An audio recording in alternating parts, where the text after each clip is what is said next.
할렐루야. 오늘 이 수요 예배 시간에 하나님 말씀을 사모하고 기도하기 위해서 모신 모든 성도님들에게 하나님의 은혜가 더하시길 주님으로 간절히 소망합니다. 오늘 말씀의 제목 우리 함께 다시 한번 보도록 하겠습니다. 오늘 말씀의 제목 무엇입니까? 이 모습 그대로. 우리 함께 다시 한번 따라해 보겠습니다. 시작. 이 모습 그대로. 아멘.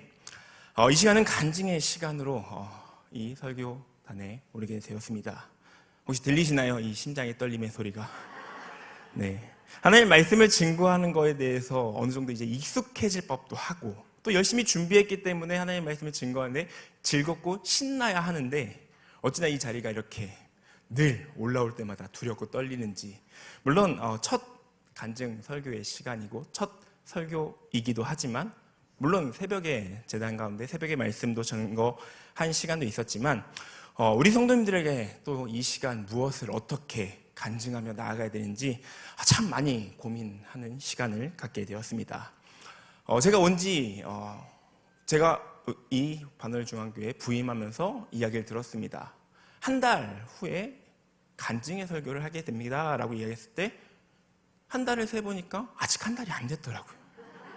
근데 뭔가 이렇게 하고 또 제가 왔는데 목사님 설 명절 기간에 새벽 설교를 해야 돼요 라고 얘기하더라고요.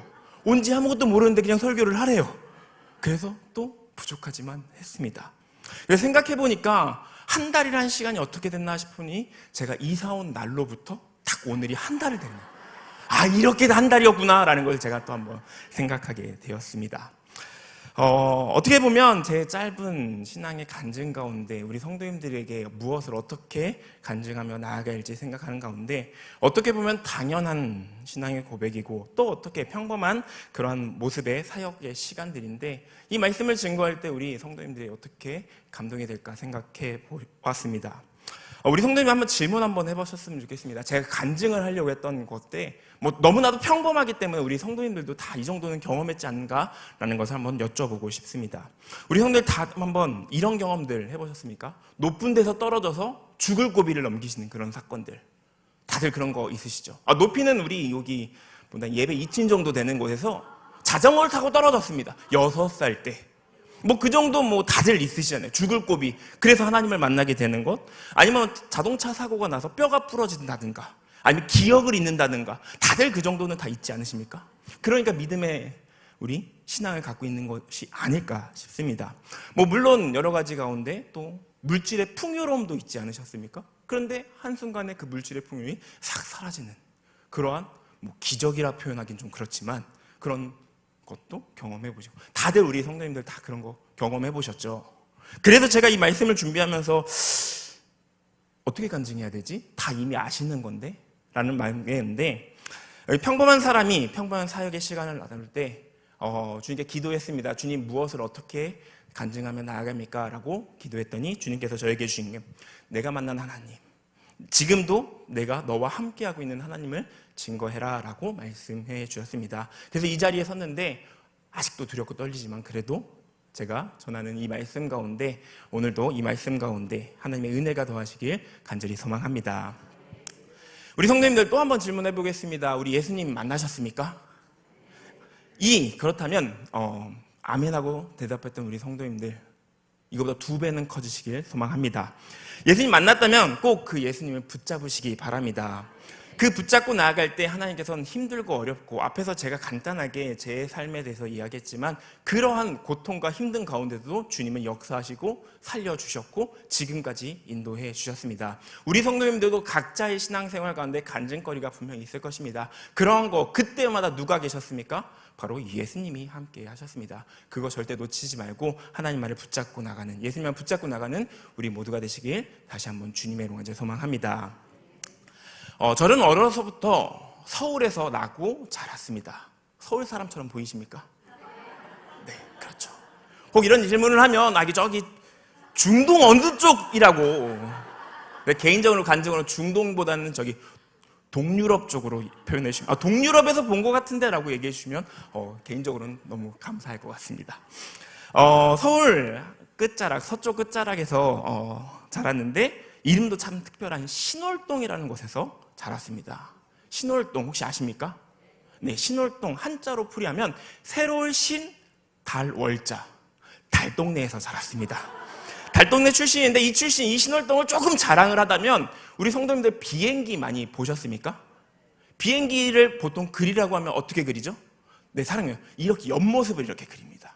네, 신월동 출신 사람은 다릅니다. 다음 사진 보여주시면 어떻습니까? 왜 이렇게 보냐면 김포공항, 인천공항이 생기기 전에 김포공항에 수시로 5분에 한 대꼴로 지나가고, 예전에는 핸드폰이 있기 전엔 집전화가 있지 않습니까? 집전화 통화하다가 5분마다 잠깐만 하고 내려놓습니다. 창문이 바바바바바박 떨리면서 어찌나 시끄럽던지. 그러면 어렸을 때부터 항상 받은 비행기 모습은 이러한 모습입니다. 이렇게 달동네에서 낳고 자랐습니다. 그리고 나서 신앙의 1세대인 저희 어머니를 통해서 저희 가족이 구원받게 되었는데, 어릴 때부터 교회를 다녔고 큰 교회에서 신앙생활하며 자랐습니다. 그리고 나서 어렸을 때 머리를 크게 다치는 사고가 있어서 그 가운데 하나님께서 기적같이 치유하여 주셔서 저희 가족이 모두 아버지까지도 다 구원을 받게 되는, 하나님을 믿게 되는 그런 사건이 있었습니다. 그때 당시에 저희 어머니는 저를 살리기 위해서 여러 가지 수단과 방법을 가리지 않았습니다. 그 중에서도 하나님께 기도하는 것, 잘 하시는 것처럼 서원 기도 또한 하셨습니다. 그때 저를 바쳤다고 합니다. 이후에 말씀드리겠지만 엄마가 저를 바쳤다는 겁니다. 저는 제 뜻으로 간 게 아니라 하나님의 뜻과 어머니의 뜻대로, 어머니의 방식대로, 어머니가 가르쳐준 대로 이렇게 자라나게 되었습니다. 어찌됐든 간에 믿음의 신앙을 살면서 어렸을 때부터 교회에서 나고 자라고, 교회 안에서 믿음으로 자라면서 참 많은 장난을 치면서 개구장이로 커갔습니다. 그리고 시간이 지나서 감리교 신학대원에 입학하게 되었고, 그때 첫 전도사를 맡게 되며 사역을 시작했습니다. 지금 돌이켜 생각해보면 참 이때가 표현이 좀 그렇지만 교만 방자했던, 절정에 찌르는 그런 순간이지 않았을까 싶습니다. 우리 성도님들 잘 아시는 것처럼 감리교 신학대학교를 졸업한 후에, 감리교는 대학원을 졸업한 후에 3년의 수련을 통한 후에, 그 과정을 거친 후에 목사 안수를 받게 됩니다. 저도 그 길을 준비하고 있었습니다. 신학대학원을 나오고 신학대학원을 졸업하는 그쯤에 졸업을 앞두고 있는 그 가운데 이제 수련목회자를 해야 되는 그 시기 가운데 기도 가운데 있었습니다. 주님, 제가 어떻게 방향을 정하고 가야 됩니까? 라는 그런 마음인데, 마음속에 들은 고백이 이런 고백이었습니다. 젊어서 고생은 사서도 한다. 왜 그러한 생각이 들었는지 모르겠지만 그러한 생각 가운데 내가 새로운 곳에 깃발을 꽂으면, 하나님께 말씀을 선포하면 하나님께 분명히 역사하시겠다라는 그러한 확신에 찬 마음이 제 안에 들기 시작했습니다. 그 확신이 제 안에 가득 찼을 때 그것이 하나님의 뜻이라고 착각했습니다. 그래서 수련목회자의 길이 아니라 담임전도사의 길을 선택했습니다. 어떻게 되었을까요? 제가 여기 있는 이유입니다. 첫 주일 말씀도 준비해보고 찬양도 준비해보고, 기본적인 행정도 주보도 만들고 이것저것 다 전도사 때 시절에 그래도 제법 큰 교회에서 그래서 어깨 너머로 배웠던 것들이 있으니 그래도 되겠지라는 마음으로 준비를 하고 했습니다. 첫 주일이 딱 되었는데 한 40좌석 정도 준비했던 것 같습니다. 40명 정도 준비되는 그 좌석에 예수님이 오셨고 하나님이 오셨고 성장님이 오셨어요. 아무도 없는 그 텅 빈 공간에서 예배를 진행했습니다. 첫 주일이 예배가 끝나고 문을 딱 닫는데 스스로 생각하게 됐습니다. 나 여기서 지금 뭐 하고 있는 거지? 라는 그 허탈감. 그러고 나서 시간이 지날 때마다 그 공간이 채워지는 기적이 있으면 얼마나 좋았겠습니까? 채워지지도 않고 그저 외롭게 혼자만. 어쩌다 가족이 와서 예배드리고 친구들이 와서 예배드리고, 그리고 친구들이 한다는 말, 아직도 믿음을 교회 와서 등록은 시켰지만 아직도 믿지 않는 그 친구들이 와서 천연아 예배 언제 끝나? 말 다 했어? 라고 했던 그 이야기를 생각해보면 나 여기서 진짜 뭐 하는 거지? 라는 그런 허탈감만 들 뿐이었습니다. 어떻게 그 개척을 하게 되었냐라고 또 보면, 왜 그게 교만 방자했다고 생각하면 어려서부터 큰 교회에 있으면서 당연히 누려왔던 것들이 나에게 내 힘으로 내가 했다라고 착각했기 때문입니다. 교회 안에 있으면서 청년의 시절에 신학생이라는 이유만으로, 어려서부터 익숙하다는 이유만으로 전도사님들이 하는 일들을 제가 맡아서 했습니다. 그리고 나서 제가 전도사도 아니지만 전도사에 영향을 끼치는 것처럼 착각했습니다. 그리고 전도사로 부임했을 때도 파트 전도사로 일했지만 학교를 가고 학교를 마친 후에도 교회에 가서 수련 목회자들과 전도사들과 함께 일을 하면서 교회 사역을 했습니다. 오늘 말로 말하면 선행학습이라고 해서 조금 더 내가 빨리 배우는구나, 그러면서 저 스스로 착각한 게 뭐냐면 나 뭐든지 잘하는구나, 내가 조금 사역을 잘나게 잘하는구나 라고 착각 속에 빠졌다는 것입니다. 하나님은 저를 그렇게 부르셨고 나를 그렇게 사용하시겠구나 라고 생각했다는 것입니다. 그래서 개척도 하게 되고 젊어서 고생은 사서서 간다는 그 용기를 가지고 했습니다. 근데 현실은 어떻다고 했습니까? 아무것도 준비되지 않은 저의 모습을 돌아보게 하셨다는 것입니다. 그때 주님께 간절히 기도했습니다.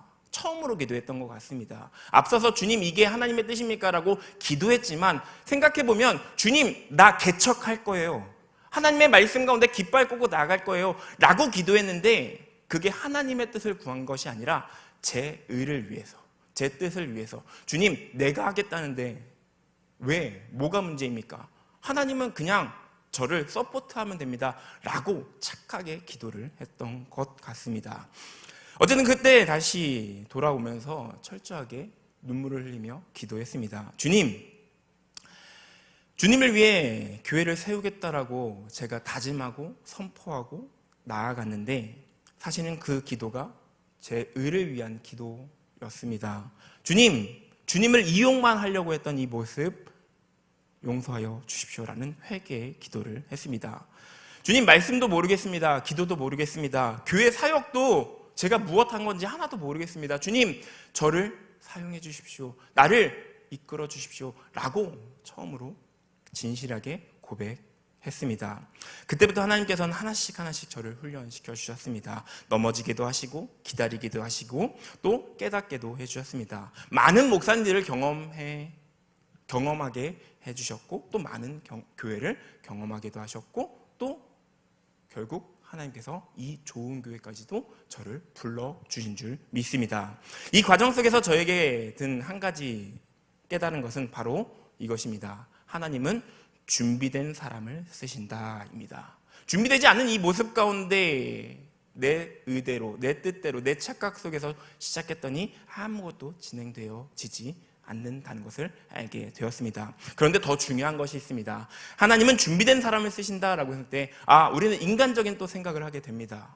내가 준비해야 돼, 내가 이러한 스펙 가운데 이런 이력이 필요해, 나 이것도 준비해야 돼, 저것도 준비해야 돼 라고 하지만 하나님께서 준비된 사람을 쓰신다는 것은 나의 실력이 아니라, 우리의 실력이 아니라 하나님을 의지하는 마음이 준비된 자를 쓰신다는 것입니다.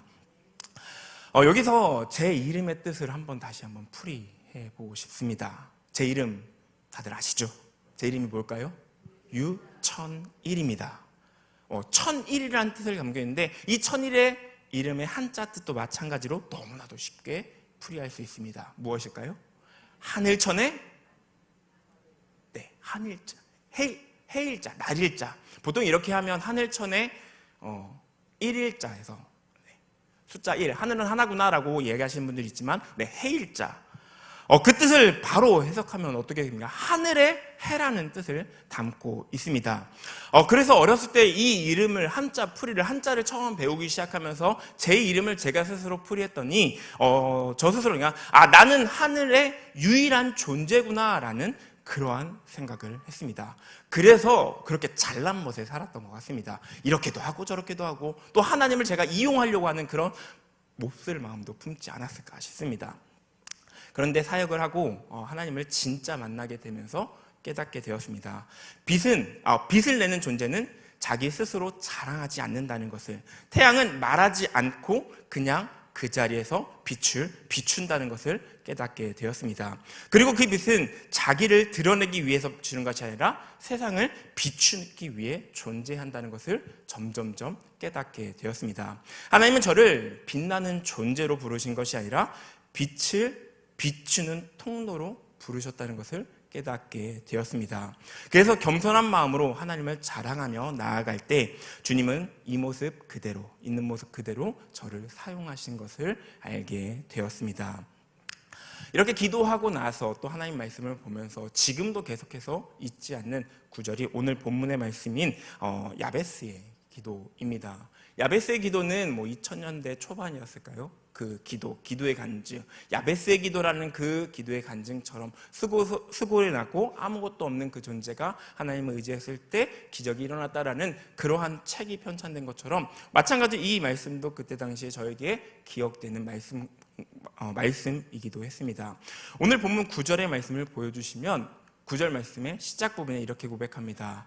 야베스는 그의 형제보다 귀중한 자라라고 말씀을 시작하고 있습니다.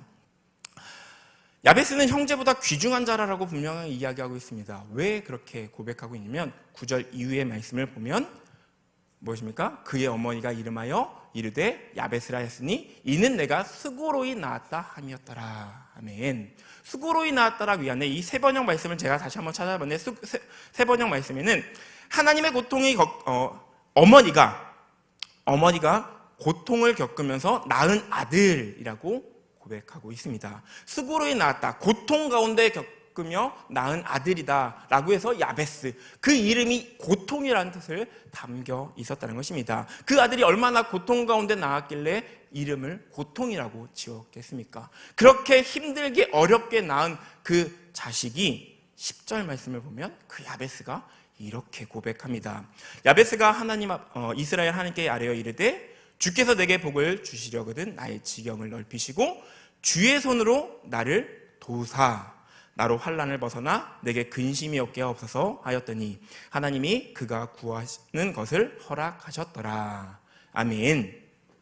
자신의 힘이 아니라 주님의 손으로 나를 도우사 환난을 벗어나 근심이 없게 하옵소서라고 고백했다는 것입니다. 저도 이와 같은 기도를, 야베스와 같은 기도를 했던 것 같습니다. 주님, 제가 너무나도 고통 가운데, 어려운 가운데, 수고 가운데 있습니다. 주님, 제가 무엇을 어떻게 해야 되는지 잘 모르겠습니다 라고 하는 그 가운데 주님께서 저에게 주신 이 말씀, 야베스의 모습을 보게 하셨습니다. 그는 무엇이라고 어떻게 고백하고 있습니까? 10절 말씀 다시 한번 보여주면 노란 부분으로 고백되어 있는 부분, 주의 손으로 누구를 도우사? 나를 도우사. 주님, 제가 하나님의 뜻 가운데 제가 하겠습니다가 아니라 주님의 손으로 나를 도와주십시오라고 고백하고 있다는 것입니다. 그럴 때 이 문구를 보면서, 이 성경 말씀을 보면서 제가 기도로 고백하는 것이 바로 이러한 고백입니다. 주님, 제 뜻이 아니라 하나님의 뜻 가운데 하나님께서 일하여 주십시오라고 고백합니다. 그랬더니 하나님께서 조금씩 목회의 길을, 사역의 길을, 또 섬기는 모습, 겸손하게 사역의 길을 가는 것을 저에게 알려주셨습니다. 하나님은 저를 완벽하게 만들어 놓고 사용하시지 않으셨습니다. 고집이 있으면 고집이 있는 대로, 교만하면 교만한 대로, 급했던 모습이 있으면 급한 대로, 부족하면 부족한 대로 그 모습 그대로 저를 사용해 주셨습니다. 언제 사용하셨냐면 제가 하나님께 의지할 때, 하나님께 붙어 있을 때 저에게 다가와 주셔서 저를 통해서 기초부터 한 가지 차근차근 알려주셨습니다. 그래서 저는 확신합니다. 지금도 확신합니다. 하나님은 우리의 단점이 없애신 후에 우리가 180도 확 달라진 그 이후부터 우리를 사용하신 것이 아니라 내가 하나님을 의지하고 믿는 그 순간부터 나를 있는 모습 그대로 사용하신다는 것을 확신합니다. 하나님은 저를 그렇게 부르셨습니다. 보잘것 없고 아무것도 없는 그 순간에서도 나에게 찾아와 주셔서 위로해 주시고 힘 주시고 그 가운데서 점점 성장하게끔 해주고 계십니다. 그래서 저는 믿습니다. 우리가 잘하기 때문에, 완벽하기 때문에 이 교회, 이 공동체, 이 예배의 자리에 모인 것이 아니라는 것을, 우리는 하나님의 부르심 가운데 이 공간에 모였습니다. 이 공간 가운데 우리가 이 말씀을 듣고 기도하는 것 무엇이겠습니까? 내 뜻이 아니라 하나님의 뜻대로, 내 있는 모습 그대로 주님 받아주십시오 라고 하는 그러한 고백의 시간이지 않을까 싶습니다. 또 저는 확신합니다. 하나님은 우리의 출신을 보지 않으신다는 것, 내가 잘나서, 내가 무언가 많이 갖고 있어서, 내가 무언가 더 다른 사람보다 뛰어나서 다 아닙니다. 그저 하나님을 부르짖는 기도의 힘이 있기 때문에 우리를 부르시고 우리를 완성시켜 가신다는 것을 확신합니다. 그렇기 때문에 언제나 어디 곳에 있든지 간에 그런 믿음을 붙잡고 나아가시기 바랍니다. 말씀 앞부분에 제가 우리 성도님들에게 말씀드렸습니다. 예수님 믿으시냐고 질문했습니다. 너무 기초적인 질문입니다. 하나님을 예배한다는 것, 하나님을 믿는다는 것, 예수님을 믿는다는 것, 예수님을 믿기 때문에 이 자리에 오신 것인 줄 믿습니다. 그런데 이런 기초적인 질문을 한다고? 그런데 저희 스스로에게도 늘 하는 것, 전이라 너 예수님 믿니? 라는 그 질문을 늘 고백합니다. 우리 성도님들도 그런 질문 반복해서 질문해 보시기 바랍니다. 왜냐하면 다른 건 아닙니다. 내가 하나님을 잃으면 내 의가, 내 욕심이, 내 생각이 먼저 드러나게 됩니다. 그리고 나서 착각하게 됩니다. 내 생각이, 내 의가 하나님의 뜻이라고 착각하게 되어진다는 것입니다. 그렇기 때문에 우리는 늘 고백해야 됩니다. 주님, 제가 예수 그리스도를 믿습니다. 나와 함께하여 주셨고 지금도 앞으로도 나와 함께 하실 예수 그리스도를 믿습니다 라고 늘 고백하시기 바랍니다. 말씀을 정리하도록 하겠습니다. 돌이켜보니 사역은 제 능력을 증명하는 자리가 아닌 것을 깨닫게 되었습니다. 하나님의 계획을 드러내는 자리가 사역의 자리이고 신앙인의 모습이라는 것을 깨닫게 되었습니다. 언제나 지금도 연약해서 내 힘으로, 내 의지대로, 내 뜻대로 하려고 하는 그런 욕심이 차오를 때가 있습니다. 그럴 때마다 늘 묵상 가운데 기도합니다.